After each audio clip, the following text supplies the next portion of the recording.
দর্শক, শিথিল হওয়া রেল ব্লকেট কর্মসূচির বিষয়ে বিস্তারিত খবরাখবর জানাতে রাজধানীর কমলাপুর থেকে যুক্ত হচ্ছেন সহকর্মী সুলতান মাহমুদ আরিফ। আরিফ, এই শিথিল হওয়া কর্মসূচির বিস্তারিত জানাবেন। জয়ী কর্মসূচি শিথিল করার প্রেক্ষিতে আমরা আজকে কমলাপুর রেল স্টেশনে এসে আমরা দেখেছি যে এখানে আসলে যেহেতু শিথিল করেছে যার জন্য কোনো প্রভাব কিন্তু এখন দেখা যাচ্ছে না।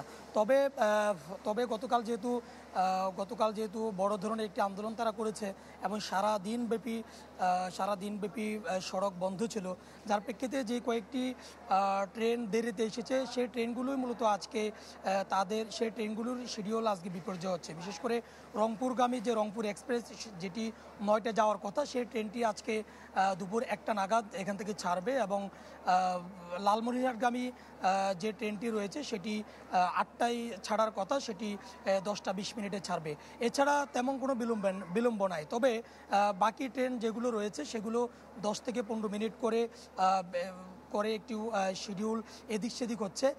এছাড়া আসলে যেহেতু শিথিল হওয়ার কারণে কিন্তু তেমন কোনো প্রভাব কিন্তু আমরা দেখতে পাচ্ছি না। নিশ্চিন্তে খান স্বাস্থ্যকর অল টাইম পান, অল টাইম হেলদি লাইফ। তবে যাত্রীদের উপস্থিতি কিন্তু আজকে রয়েছে এবং বেশ কয়েকজন যাত্রীদের সাথে আমরা কথা বলেছি।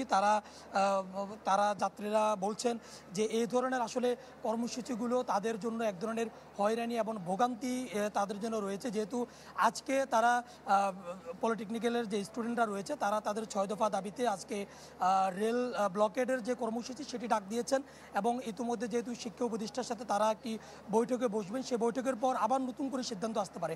এই যে একটি মানুষের ভিতরে একটি আতঙ্ক যে আবার নতুন করে যদি কর্মসূচিতে তাদের পজিটিভ কিছু না আসে তাহলে আবারও ব্লকেডের কর্মসূচি ঘোষণা দেয়া, এগুলো কিন্তু সাধারণ যাত্রী যারা রয়েছেন তারা ভালো চোখে দেখছেন না এবং তারা বলছেন যে এটি আমাদের জন্য এক ধরনের হয়রানি এবং দুশ্চিন্তা মাথায় রেখে যাত্রীদের উপস্থিতি কিন্তু কমলাপুর রেলওয়ে স্টেশনে রয়েছে।